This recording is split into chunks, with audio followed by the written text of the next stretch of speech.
um termo muito popularizado, hoje eu sinto isso, uma certa banalização.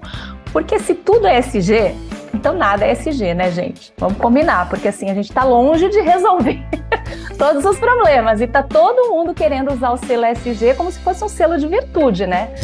Eu vejo muito mais forte hoje a agenda nas empresas, a agenda corporativa, do que no mundo dos investimentos, no mercado financeiro. As pessoas estão comprando roupas que são produzidas em que condições, com que tipo de regime de trabalho, né? E você compra sem se questionar, olhando o preço.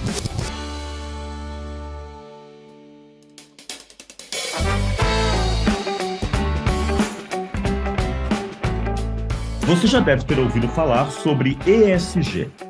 Mas você sabe o que essa sigla representa? E mais, o que você tem a ver com isso? Vamos por partes. ESG é a sigla em inglês para as boas práticas ambientais, sociais e de governança, ou, em bom português, ASG. Nos últimos anos, o tema se tornou prioridade na agenda das organizações. Mas este não é um termo recente. Essa sigla, o ESG, surgiu em 2004 no relatório Who Cares Wins, que é o resultado de uma iniciativa liderada pela ONU, que reuniu 20 instituições financeiras de 9 países, incluindo o Brasil, para mapear diretrizes e recomendações sobre como incluir questões ambientais, sociais e de governança na gestão de ativos, títulos e pesquisas relacionadas ao setor financeiro. Mas foi em 2020 que o ESG realmente se popularizou. Foi naquele ano que Larry Fink, o CEO da toda-poderosa BlackRock, a maior gestora de investimentos do mundo, escreveu uma carta aos seus investidores pedindo mais atenção aos riscos climáticos nas tomadas de decisão de investimento de suas empresas. A partir dessa declaração, um movimento em prol da pauta tornou-se visível. Aí cresceram exponencialmente as pesquisas no Google e o tema ganhou as capas de revistas e jornais, passando a fazer parte do discurso de lideranças. É sobre isso que eu e o João Torres vamos conversar com a nossa super convidada de hoje. Chega mais, João! Olá, Rick! Olá, ouvinte! Eu sou o João Torres e esse é o primeiro episódio do ABC do ESG. Essa temporada é inédita do Diversity Talk, cujo objetivo é apoiar quem nos escuta a construir seu repertório sobre o que é e como esse tema se conecta diretamente com diversidade e inclusão. Quem abre essa temporada com a gente é a Vanessa Adachi. Ela é jornalista, formada pela Escola de Comunicações e Artes da USP, com MBA em Finanças, Comunicação e Relações com Investidores. A Vanessa é cofundadora e editora-chefe do Reset, o veículo de jornalismo digital e independente dedicado à cobertura de negócios sustentáveis e inclusivos. A Vanessa tem 25 anos de experiência na cobertura de finanças e negócios, foi editora executiva do Valor Econômico, depois de passar pelos cargos de editora de finanças e repórter especial. Antes disso, teve passagem pela Folha de São Paulo, Gazeta Mercantil e Editora Abril. Seja muito bem-vinda, Vanessa. Oi, Ricardo. Oi, João. Obrigada pelo convite de vocês. É um prazer imenso poder vir aqui falar de algo que é a razão de existir do Reset, né? Porque depois de 17 anos no principal jornal de economia do Brasil, a decisão de sair de lá e fundar esse veículo novo veio justamente da percepção de que a forma como o mundo faz negócios, né, o nosso business as usual, está nos levando aí de mal a pior, né, criando desigualdades sociais, destruindo o nosso planeta e levando a gente para um caminho que, na minha opinião, pode flertar com perigosas rupturas daqui para frente, né? Então, realmente é um prazer muito grande poder estar aqui e um privilégio mesmo, uma honra poder abrir essa temporada de vocês sobre o tema. E é exatamente esse tema que a gente quer aprofundar no dia de hoje, Vanessa. Bom, não são só as mudanças climáticas que se tornam um tema de preocupação. A pandemia revelou e deixou super claro sobre a explícita desigualdade social que a gente continua vivendo. Além disso, vivenciamos atos de brutalidade, racismo, como foi o caso do assassinato do George Floyd, que fizeram com que o mundo parasse para escutar que vidas negras importam. Não só importam, também é preciso que falemos sobre acesso. Acesso a emprego, acesso a desenvolvimento de carreira, acesso a oportunidades de trabalho. Com isso, da Europa à Oceania, da América do Sul à China, do Oiapoque ao Chuí, as pessoas investidoras passaram a tentar entender, por exemplo, como os riscos associados a questões ambientais e sociais também impactam diretamente nos custos e preços finais de produtos e serviços. Isso se reflete na cadeia de valor como um todo. Segundo a pesquisa Opportunity Tree, realizada pela McKinsey do Brasil em 2020, 85% das pessoas brasileiras dizem se sentir melhor comprando produtos mais sustentáveis. O mesmo estudo mostra que entre a geração Z, 84% dessas pessoas pararam de comprar de marcas que se envolveram em escândalos. Ou seja, sempre há uma consequência para os negócios. Bem, dito isso, vamos conversar com a nossa convidada, né, Rick? Vamos conversar com a nossa convidada. Vanessa, para a gente começar o nosso papo aqui.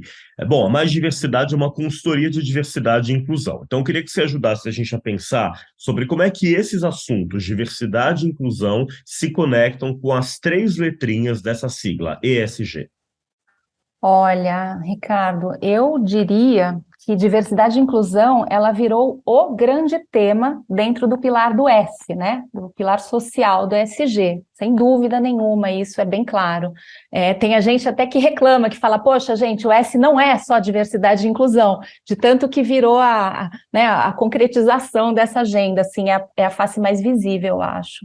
E com certeza isso ganhou esse lugar, né? A diversidade e inclusão ganhou esse lugar por conta das pressões sociais, dos movimentos que você mesmo citou, né, João? A gente está falando aqui de movimento antirracista, a gente está falando de movimento feminista, LGBTQIA+. Então, assim, tem uma pressão social muito grande, né, para que isso entre para a pauta das empresas, mas eu também acho que, do ponto de vista das empresas, é talvez a pauta social mais tangível, sabe?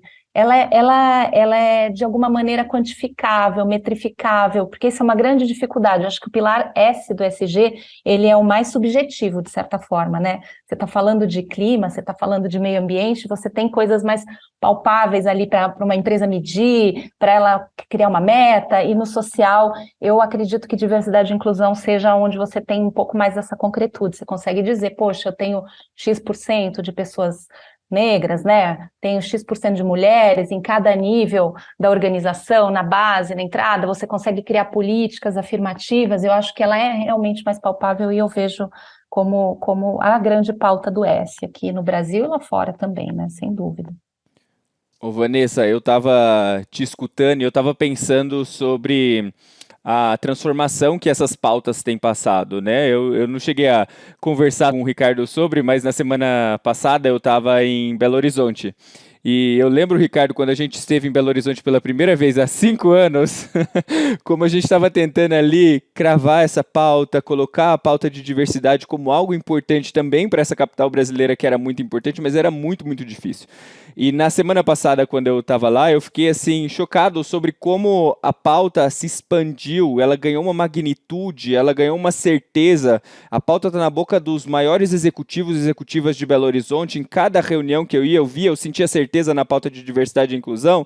E daí eu olhei para tudo aquilo e eu falei assim, uau, não tem como voltar. Não tem como a gente parar de trabalhar essa pauta. Não tem volta. A pauta já está aí e ela vai ser trabalhada cada dia mais. Eu fico pensando também sobre esse movimento que as outras pautas do ESG têm puxado também, né? Se você olhar alguns dados, estatísticas, principalmente de buscas dessa sigla ESG no Google, essa busca ela se multiplicou por 10 vezes mais nos últimos anos. A provocação que eu queria fazer ali, te escutando como uma especialista nesse tema, essa pauta, ela se trata de um modismo, como algumas pessoas continuam insistindo ou insinuando por aí, ou ela é uma tendência, ela veio para ficar? Olha, sem querer fugir da sua pergunta, tá? Eu vou dar um passinho atrás aqui, que eu acho legal esclarecer uma certa confusão que tem de conceito. Você mesmo falou, Ricardo, na abertura, que o termo ESG ele foi cunhado por um grupo de investidores, né?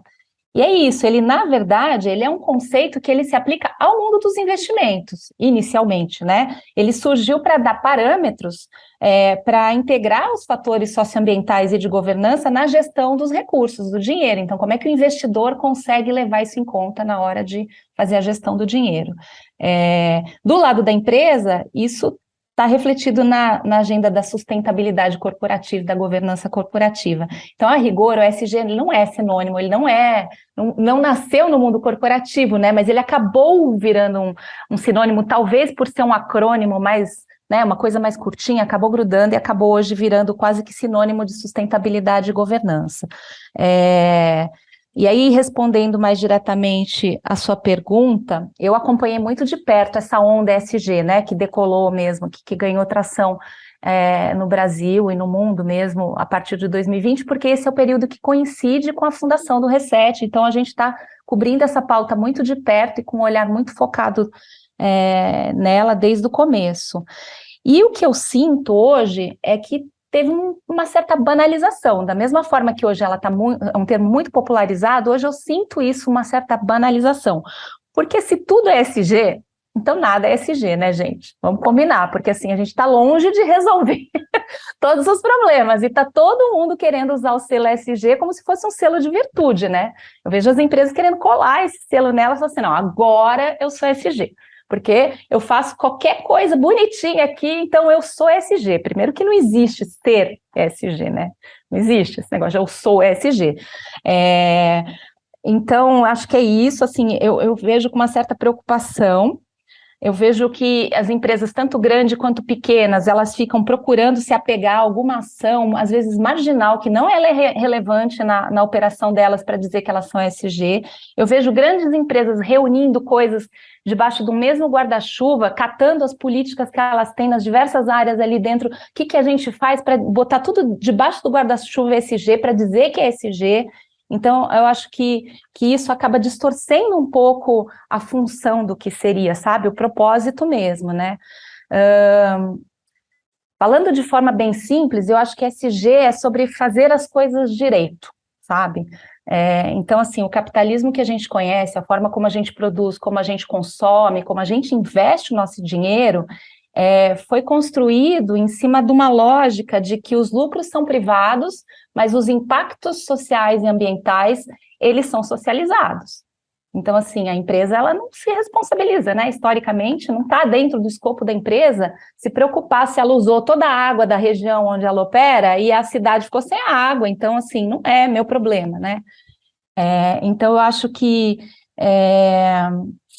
fazer a coisa certa significa, né, o ESG, a essência do ESG, que eu acho que não pode ser perdida, é isso, as empresas, elas precisam se responsabilizar e gerenciar as externalidades negativas que elas geram no curso dos negócios dela, é isso em essência. Então não adianta você pegar uma coisinha qualquer, um penduricário qualquer de uma coisa que você faz e dizer que isso te torna ESG. Não, ESG significa, poxa, eu vou olhar para tudo que eu produzo aqui, ou o serviço que eu presto, avaliar no social e no ambiental, quais são os impactos negativos que eu estou gerando e como é que eu vou resolver isso, né? Como é que eu internalizo esses problemas, esses impactos que eu estou criando. É uma questão de responsabilidade mesmo, né? É um outro jeito, acho que é um outro olhar sobre qual é o papel das empresas, né? Até onde vai.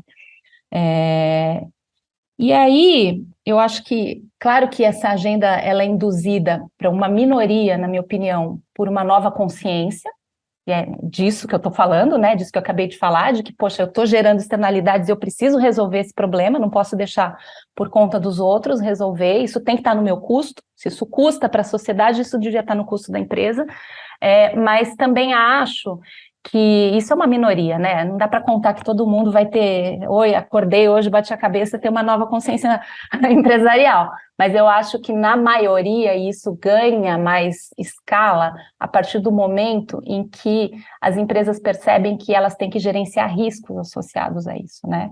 Então, para pegar um caso bem concreto da Vale do Rio Doce com o rompimento da barragem de Brumadinho, né? Foi um risco ambiental não gerenciado, que virou um problemão financeiro com uma catástrofe social associada, e aí isso fica bem concreto, né? Você está falando de gerenciamento de risco e de como isso pode acabar batendo no bolso do acionista, né? Então, assim, eu acho muito importante ver isso. E também oportunidade. As empresas que estão fazendo esse negócio direito hoje, elas entendem que tem oportunidades novas de negócio, né? Então, se eu produzo um produto que ele é menos poluente, eu tenho um mercado para explorar, né? Novo, com novas receitas, novos clientes. Então, eu acho que é isso. Tem o lado da consciência, mas também tem o lado do risco e das oportunidades, que é onde eu acho que essa pauta ganha escala. E tudo bem, né? Por onde ela começa, eu acho que não faz diferença, desde que ela ganhe escala.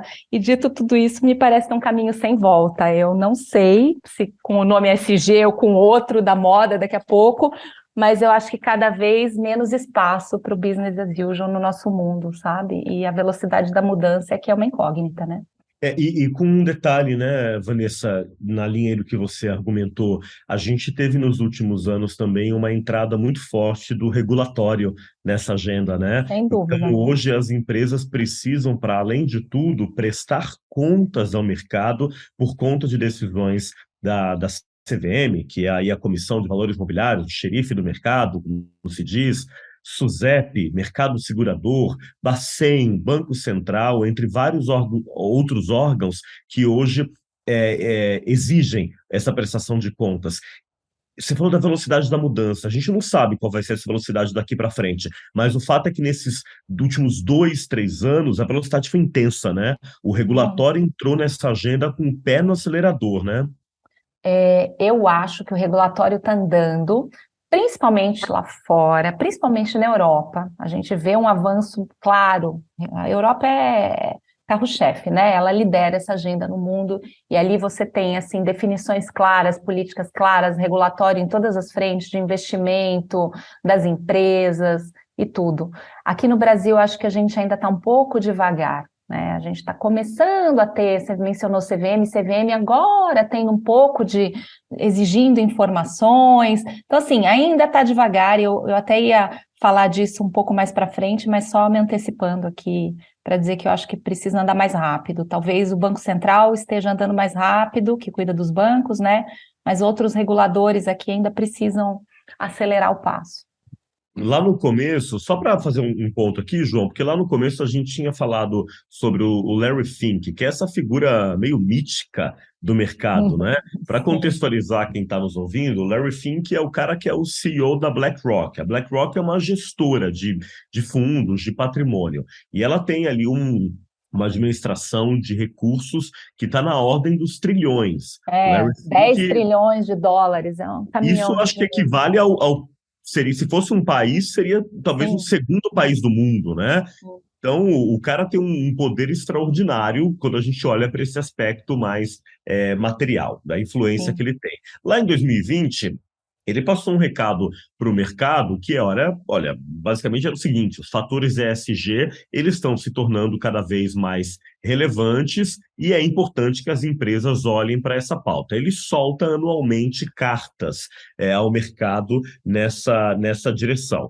Nesse ano de 23, há uma interpretação aí de que talvez tenha havido, se não um recuo, uma desaceleração, né, em relação ao o que havia sido dito anteriormente. Mas eu queria entender de você, Vanessa, como é que você tem percebido na prática a movimentação das empresas a partir desse chamado aí dos grandes capitalistas, dos grandes fundos? Tá.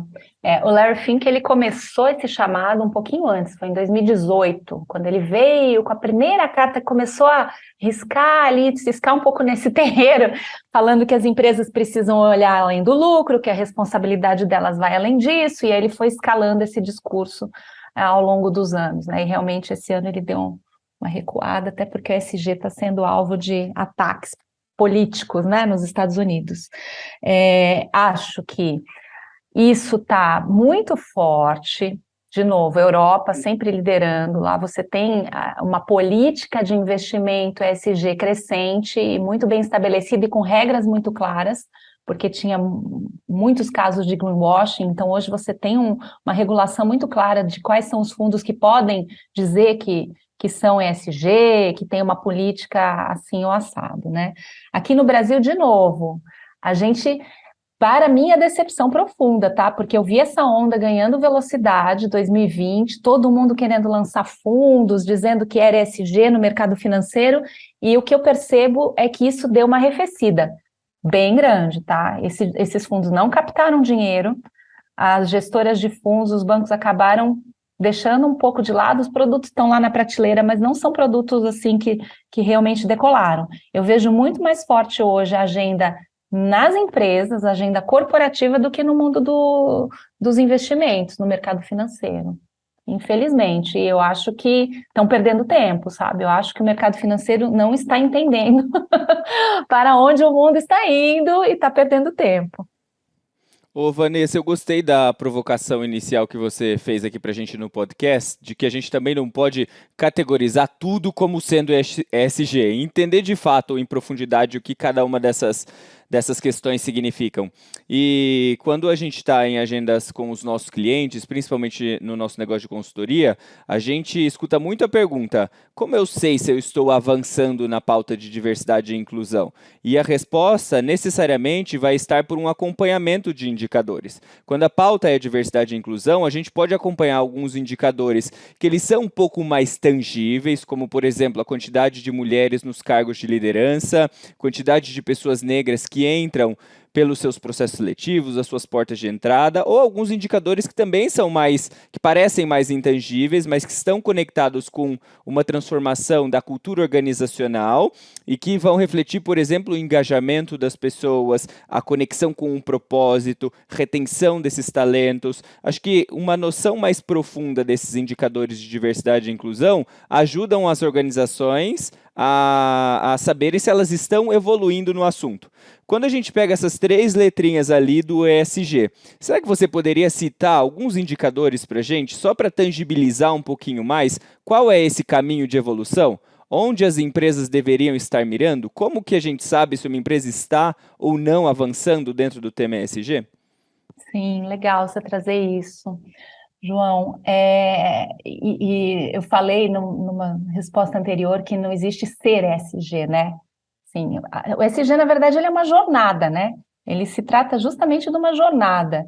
E eu acho que essa jornada, ela é composta por, em primeiro lugar, você entender onde está o seu calcanhar de Aquiles, né? Quais são realmente as questões materiais relevantes para a sua atividade, né? Não adianta você falar que você está recolhendo embalagem se você é uma prestadora de serviço, né? Então, assim, essa questão da materialidade, ela é muito importante nessa agenda ESG. Você tem que olhar e colocar seu foco naquilo que é mais relevante dentro do perfil de negócio que você tem. Em seguida, eu acho que é isso. Poxa, eu identifiquei quais são meus problemas. Eu sou uma empresa de consumo, eu gero resíduo de embalagem pós-consumo pra caramba. Sem dúvida, esse é um aspecto material da minha atividade. Como é que eu vou resolver? Então, eu tenho que ter um plano para resolver. Claro, um plano com passo a passo, criar uma política para isso. Isso é para qualquer coisa, né? Tem que ter métrica, né? Essas coisas têm que ser mensuráveis, é o que você falou, né? Você consegue medir isso em diversidade e inclusão, e para outras atividades você também precisa ter as métricas no lugar, senão você não consegue medir evolução. E por fim, você tem que ter meta. Sem meta, você não vai a lugar nenhum, né? Então é isso. Tem que ter, essa é a jornada, eu acho, com metas de não só aquela meta de 2050, mas metas de médio prazo, metas de curto prazo. Eu acho que não existe falar que poxa, as pessoas ficam com vergonha às vezes, ou ficam querendo esconder o que não funciona. Eu acho que a beleza justamente é você ser transparente e falar, poxa, isso aqui eu identifiquei que é um problema e eu não tenho resposta ainda, mas nós estamos procurando. E nós vamos encontrar a solução, né? Ou isso aqui eu já identifiquei, eu já tenho uma política e a gente está super atrasado, né? Eu não tenho mulheres na direção, ou eu não tenho um programa de recrutamento de pessoas negras, né? E admitir isso, em vez de ficar tentando dourar a pílula e falar que é ESG, né? E aí, falando um pouquinho de métricas, eu acho que depende muito. Eu posso te trazer algumas coisas aqui, mas assim, depende muito da atividade mesmo. Por exemplo, né, para ficar no grande tema da agenda aí, que é mudança climática. Emissão de gases de efeito estufa, muito simples, você vai ter que fazer um inventário, você vai ter que medir, primeiro ponto de partida, quanto que você emite, né? Aí, em seguida, poxa, eu quero ser net zero em 2050, mas quanto que é possível reduzir? Que tecnologias que estão disponíveis para eu fazer isso e como é que eu vou mitigar essas minhas emissões? Então, assim, você vai medir isso anualmente, né? Poxa, eu consegui reduzir, tentar identificar os problemas. Então, essa é uma métrica. A que eu mencionei antes de embalagens, lixo, né? Resíduos, para tudo isso você tem como medir quantas embalagens eu ponho no mercado, quantas eu preciso reciclar, quantas eu preciso retornar, eu vou mudar o material, então assim, poxa, eu preciso ter embalagens que sejam compostáveis, então assim, quantos por cento a cada ano, né? Estou só usando alguns exemplos aqui de que tudo isso pode ser mensurável, precisa ter criatividade também. E depende muito do setor, né? Não existem métricas mágicas. Com certeza. E quando a gente olha para desafio, Vanessa, nessas três letrinhas e os desafios especificamente do Brasil, o que você sinalizaria para nós? Porque você destacou na sua fala algumas vezes o protagonismo da União Europeia, que sem dúvida é algo muito, muito relevante, mas me gera um certo incômodo há algum tempo, inclusive. Eu, como colunista do Reset, meu primeiro texto foi sobre a necessidade da gente criar essa agenda de ESG à brasileira, quer dizer, colocar a nossa lente em relação a esse assunto. No nosso contexto aqui, Terra Brasilis, o que você destacaria como desafios nessa agenda, principais? Olha, eu acho que o social, sem dúvida, né? Sem dúvida, a gente está num país profundamente desigual, assim, e o S, ele é muito negligenciado, muitas vezes, né? As empresas estão muito focadas no ambiental hoje, e eu acho que o S, ele acaba sendo, é uma agenda muito eurocêntrica, né? Onde o problema da mudança climática, da matriz energética é muito latente e acho que a gente acaba importando isso e aplicando aqui, às vezes, meio sem refletir. E eu acho que o S é fundamental. Dentro do S, eu acho que tem uma coisa que é menos olhada hoje do que diversidade e inclusão e que precisa ser olhada, que é justamente onde nasce a desigualdade, né? Que é a disparidade salarial. A gente tem, assim, abismos salariais gigantescos, a gente até, eu mesma escrevi sobre isso recentemente, tem levantamentos que mostram que o salário do CEO das empresas chega a ser 300 vezes, no limite 600 vezes, americanas, lojas americanas, que está envolvida num problemão. Esse ano chegou a ter, assim, 2 anos atrás, o CEO ganhava 600 vezes o salário médio ali, tá? Do funcionário da base. Então, assim, isso faz sentido? Eu acho que essa é uma discussão assim que precisa estar super presente, porque é a desigualdade, o abismo dentro das empresas que alimenta e perpetua a desigualdade que a gente vê fora delas, né? Então, assim, é isso, o trabalho de quem está na base vale tão menos do que quem está no topo, né? Eu acho que isso está na origem da concentração de renda brutal que a gente vê no mundo e que no Brasil é tão gritante, né? Então, acho que isso, sim, sem dúvida, é um grande desafio. Vejo um desafio grande regulatório, que acho que os reguladores brasileiros precisam andar muito, e acho que na pauta ambiental os nossos desafios são bem diferentes dos europeus. Não está na energia, mas está no agronegócio, está na pecuária, está na questão da conservação de floresta. Então, são grandes desafios que o Brasil tem de restauração florestal. Todo o nosso problema de emissão de carbono está muito mais ligado a essas atividades de uso da terra do que de energia, né? Então, acho que esses são os grandes desafios aqui que os negócios precisam olhar.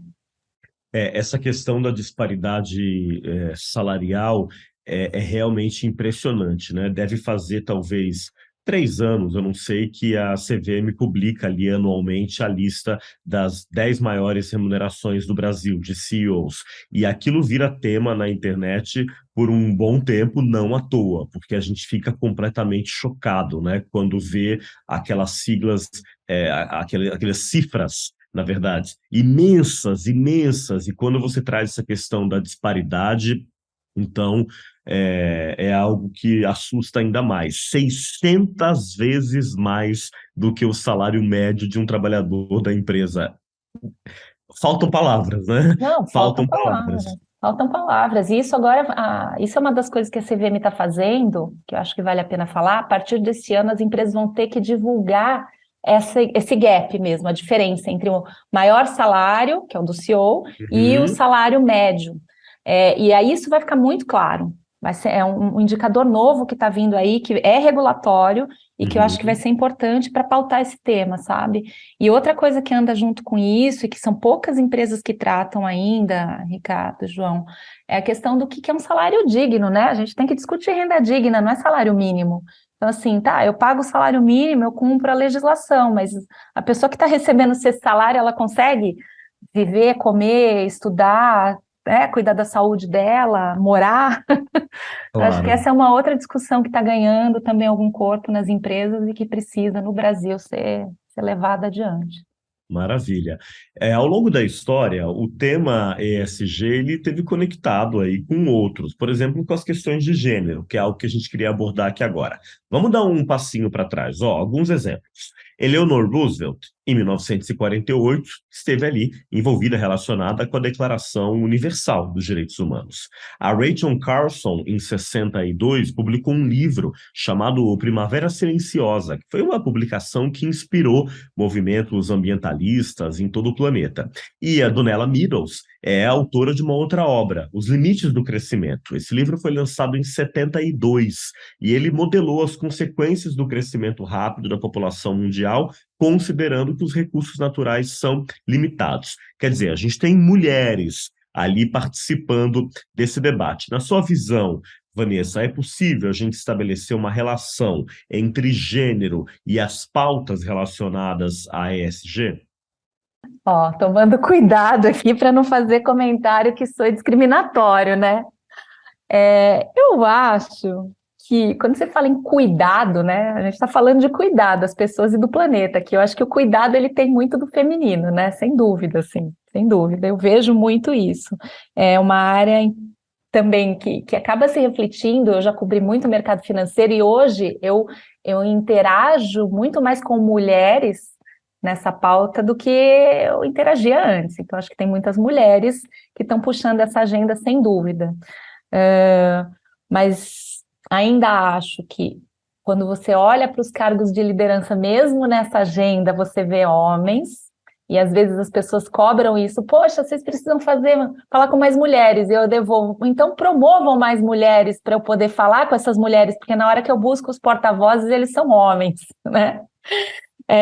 Mas eu queria ser justa também e dizer que, assim, eu conheço muitos homens puxando essa agenda no Brasil e de forma brilhante, assim. Então, sim, eu vejo essa coisa do cuidado e acho que talvez sejam homens conectados com o seu feminino, né? Mas é isso. Ô, Vanessa, em uma das suas falas me deixou muito reflexivo.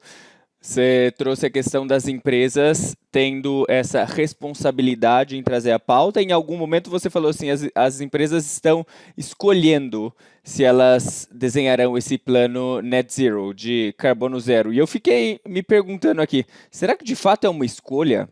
Será que a gente tem uma escolha de não passar por esse processo de descarbonização da economia? Na sua perspectiva, isso é uma escolha ou não? Quais os riscos? E eu queria que você também, se você pudesse tangibilizar também para aquelas pessoas que estão nos escutando e estão com o coração meio fechado, falando eu não tenho nada a ver com isso, deixa as empresas se resolverem, deixa os governos fazerem o que eles têm que fazer. Qual o nosso papel? Nós aqui, pessoas físicas, entendidos os riscos, como nós podemos também trabalhar na promoção dessa agenda positiva?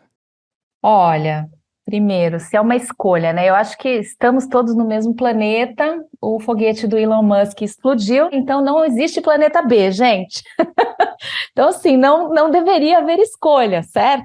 Vamos ter que cuidar do nosso, né? Temos que cuidar do nosso muito bem, porque é isso, com dinheiro ou sem dinheiro, vamos respirar esse mesmo ar e passar o mesmo calor aqui, viver sob condições inóspitas se a gente não se mexer. Então, assim, não deveria haver escolha. Agora, isso quer dizer que as mudanças vão acontecer na velocidade necessária, que o timing das coisas vai casar? Sem dúvida, eu acho que essa é uma pauta que tem andado mais, as empresas já entenderam, que não tem escolha. Eu acho que o regulatório sempre ajuda. Então, de novo, o Brasil hoje ele não tem uma regulação para emissões, assim, o chamado mercado de carbono regulado, que na Europa já existe há milhares de anos. Então, não existe um limite regulatório, entendeu? As empresas estão fazendo coisas voluntárias hoje. Então, assim, toda a transição energética aqui no Brasil e redução e tal, vem voluntária e vem de pressão de mercado. Porque, por exemplo, exportadores de produtos para a Europa, em breve, acabaram de estabelecer um imposto de carbono de fronteira, justamente para não importar produtos que emitem muitos gases de efeito estufa na produção, né? Também criaram uma outra legislação agora para não importar produtos que têm desmatamento na origem. Então, assim, vem uma pressão de mercado e uma pressão social, mas o regulatório precisa andar também e a gente não tem escolha no sentido de, como humanidade, não temos saída, né? E aí, pegando a sua outra pergunta, né, sua outra provocação sobre o nosso papel, eu acho que, obviamente, não dá para colocar a responsabilidade só nas costas dos consumidores, mas, sem dúvida, é um papel fundamental, né?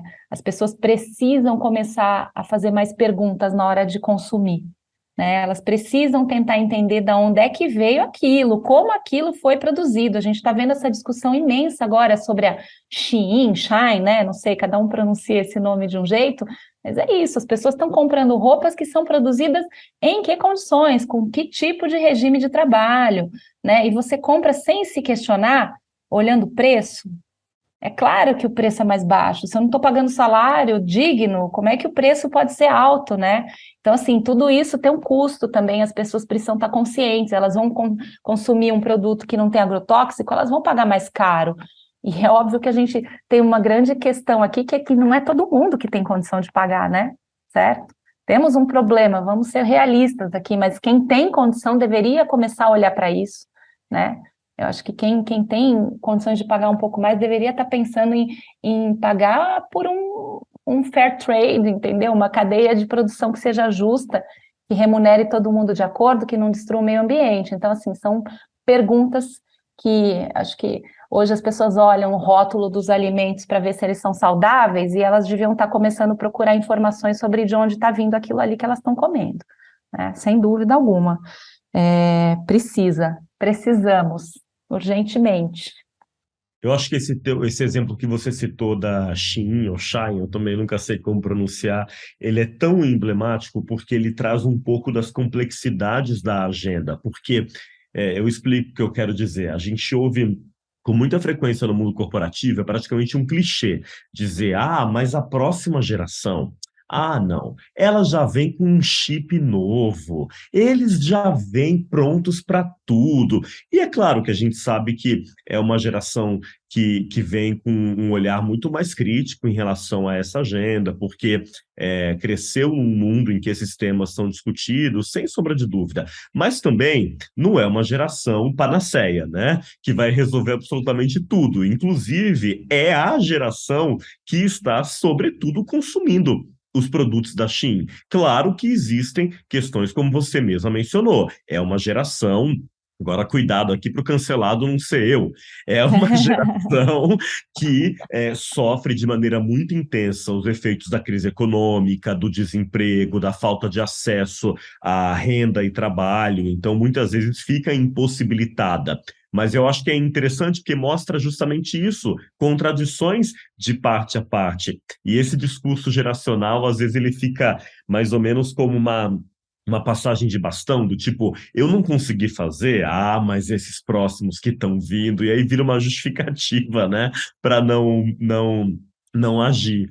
Vanessa, a gente está caminhando para o final e aí eu estou me colocando no lugar aqui de quem está nos escutando, no metrô, na academia. Esses dias eu estava em Porto Alegre, João, aí disseram para mim que eu nunca falo de quem está escutando no ônibus. Então, alô, galera do busão, que também está escutando a gente no carro, no avião, em toda parte. E deve estar se perguntando assim, puxa, como é que a Vanessa sabe tanto? Como é que ela tem tanta informação? É óbvio, ela é uma jornalista, ela é dedicada ao assunto. Mas queria que você indicasse para a gente aqui, já caminhando para o final, Fala aí alguns filmes, algumas séries ou alguns livros que você tem, com os quais você tem se relacionado, né? Prefiro dizer desse modo do que falar consumido recentemente e que tem a ver com o tema e que tem te inspirado.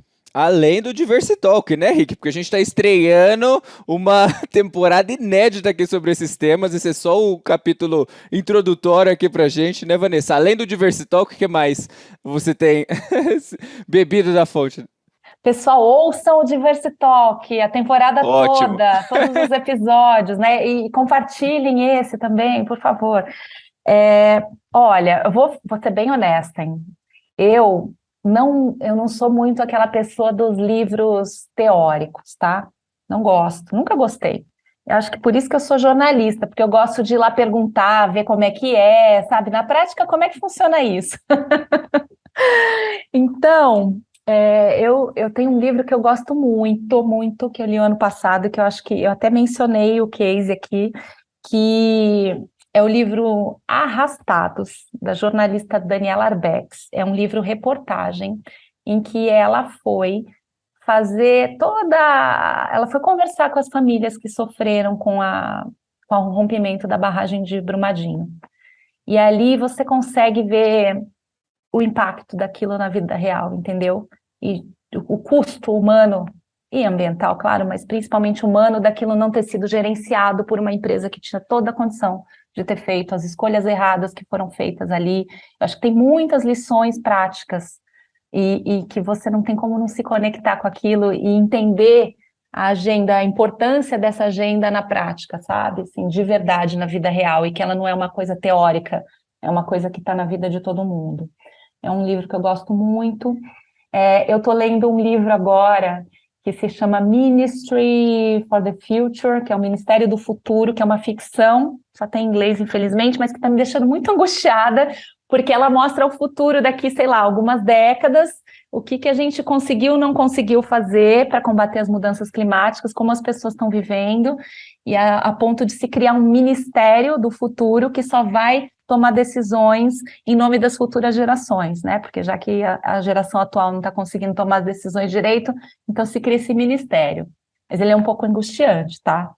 Para quem aguenta angústia, tem uma série que está na Apple TV, chama Extrapolations, que também é sobre mudança climática, e ela vai para o futuro também mostrar várias partes do mundo o que está acontecendo no planeta em consequência da gente não ter conseguido resolver, né? O que a gente tem que estar fazendo agora. Eu confesso que essa eu assisti 2 episódios e falei, gente, preciso respirar. Eu lido com isso o dia inteiro. Quando eu chego em casa, no meu fim de semana, às vezes eu preciso mudar de assunto, porque essa pauta ela é densa, né? A nossa cobertura aqui é muito densa. São assuntos que mexem muito com coisas muito sérias, né? Então, eu vou deixar como última recomendação um outro documentário que eu acho que ele é cheio de esperança e que tem tudo a ver com o Brasil, que se chama Kiss the Ground, Beije o Solo, ou Solo Fértil, o título em português, está na Netflix, e ele mostra como é possível fazer uma agricultura que regenera a natureza, em vez de destruir, né? E que eu acho que uma coisa que para o Brasil, que é um país onde o PIB agrícola é tão gigante, tão importante, vai ser crucial nos próximos anos. E ele é inspirador, é uma coisa gostosa de ver, assim, é bem bacana. Como a Acho. Vanessa é modesta, ela deixou de fora a Ah, não, dica do gente, próprio não. Capital Reset. Mas Não, aí não, eu preciso deixa fazer o meu plim-plim aqui. Passa, eu vou fazer por você então o Plim Plim, porque e eu quero fazer aqui um depoimento que eu acho que é no sentido de inspirar as pessoas. O Capital Reset, que vocês vão acessar lá no Capital Reset, reset.com, é um site do qual aí a Vanessa é cofundadora, um portal jornalístico que está todos os dias ali com matérias, né, sobre a questão de ESG. Então, são textos, reportagens sobre o avanço dessa agenda no Brasil e no mundo, mas também muita análise, um material investigativo, é de primeira qualidade. Mas o que eu queria destacar é que o Capital Reset tem uma newsletter diária e que tem sido muito importante há mais de um ano no meu próprio processo de letramento para o tema ESG. Porque, claro, como vocês podem imaginar, para a gente aqui na Mais, a gente navega sobre aquilo que a gente domina, que são as questões sociais. O ambiental, em vários aspectos, para nós, ele também é uma esfinge, né? A gente não tem domínio. E eu recebo no meu e-mail, todos os dias de manhã, uma newsletter com os temas mais variados. Então, a tecnologia que está sendo criada para diminuir os impactos do arroto do boi, a reciclagem das latinhas, não tem uma relação imediata com o meu trabalho, mas tem sido tão importante para o meu letramento, para a minha educação. E essa é uma newsletter gratuita. Então, eu queria destacar aqui para quem está nos escutando, entra lá no capitalreset.com, porque a gente tem que valorizar iniciativas como essa. É possível, inclusive, você fazer uma contribuição para o site. Aí eu vou passar a bola para você, Vanessa, que eu queria que você falasse um pouquinho sobre esse assunto para a gente finalizar. Eu vejo hoje muitas iniciativas de jornalismo independentes, e eu faço questão de colaborar com elas. Eu colaboro lá com a Suma Uma, da Eliane Brum, e com várias outras. Se a gente quer fortalecer a democracia, a gente tem que ter uma imprensa independente, investigativa, séria, e isso passa por a gente colocar a mão no bolso e dar os nossos 10, 20 reais ali por mês para ajudar essas iniciativas. É possível apoiar o Capital Reset, certo? Certo, certíssimo. Aliás, esse é um grande drama, dava para fazer um episódio só sobre a drama do jornalismo, né? Porque é isso, conteúdo gratuito, gente, e custa fazer, né? É um trabalho de fôlego, assim, fazer um jornalismo de qualidade, responsável e tal. A gente tem um Catarse/Reset, catarse.me/Reset, que é onde a gente recebe contribuições espontâneas, na verdade, porque o acesso ao nosso conteúdo é gratuito. A gente se remunera basicamente com anúncios mesmo, né? Então, mas as contribuições nos ajudam muito aqui, é bem bacana. E é muito legal porque traz um engajamento também, né? Da comunidade que nos lê e tudo. Mas é isso, a gente dispara, então, como disse o Ricardo, e-mails diários com o nosso conteúdo em primeira mão. Então, entrem no site capitalreset.com, se inscrevam para receber o nosso conteúdo em primeira mão no e-mail, e a gente tem agora, a cada 15 dias, também uma newsletter chamada Carbono Zero. A gente estreou faz um mês e pouco, hoje saiu a terceira edição dela, que é para focar na agenda de descarbonização aqui no Brasil. Então, além de todo o conteúdo que a gente já produz, das reportagens, das análises, dos artigos, dos nossos colunistas, como o Ricardo, a gente tem agora essa newsletter também. Então, vale muito a pena. Deixando a modéstia de lado. Mas não tem que ter modéstia, não. O trabalho é bacana, tem que ser valorizado mesmo, e é uma alegria saber que você, a sua equipe, tiver essa ideia, né? Aí de criar um veículo com esse objetivo, que com certeza vai ajudar a gente a elevar a barra aí da discussão.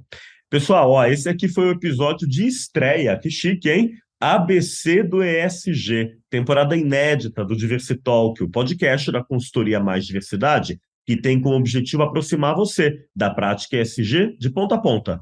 Nosso roteiro é de Júlia Dresa e Mike Faria. A apresentação é minha, Ricardo Salles, e também do João Torres. Você encontra a gente no aplicativo da Orelo e também lá no Spotify, no YouTube, no Deezer e em todas as outras plataformas digitais. Gostou? Então compartilhe com o pessoal da sua empresa, liderança, equipe, com os amigos, com as amigas, inclua a gente na sua trilha sonora. Eu vou até aproveitar aqui o primeiro episódio para falar uma coisa que a gente ouve tanto em relação às outras temporadas do Diversitalk. Isso aqui pode ser um curso completo sobre o tema. Completo, não por mérito meu ou do João, mas por mérito das pessoas que vêm aqui a cada episódio, com muita generosidade, dividir o que sabem. Então, começa a sua maratona aí com a gente também e vai dividindo com as outras pessoas. Você tem sugestões, tem crítica, tem elogio? Manda lá no nosso Instagram, é @maisdiversidade. Com essa mesma arroba, você pode também marcar a gente quando for compartilhar o episódio. Aí é aquele momento de você mostrar que está escutando em casa, na academia, na lavanderia, no ônibus, em qualquer lugar.